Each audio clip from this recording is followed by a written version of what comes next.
తన వెలుగులోనికి మిమ్మల్ని పిలిచిన వాని గుణాతిశయములను ప్రచురము చేయి నిమిత్తము. సరా, యేసు ప్రభువారి యొక్క గుణాతిశయములను ప్రచురము చేయి నిమిత్తము. గుణాతిశయములను అంటే యేసు ప్రభు యొక్క గుణాతిశయములను ప్రచురము చేయి నిమిత్తము అంటే ఆయన గుణాలని ప్రచురము చేయి నిమిత్తం, తెలియచేయడం. ఏంటి ఆయన గుణం? ఆయన గుణంలో ఒకటి ప్రేమ, క్షమాపణ. అంతేనా? ఏంటండి బాబు మీరు రెండు చెప్పే ఆగిపోతున్నారు.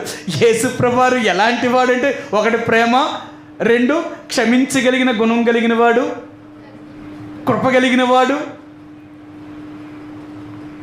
ఇంకా ఇంకా ఆయన గురించి ఇంకా అని చూసారా?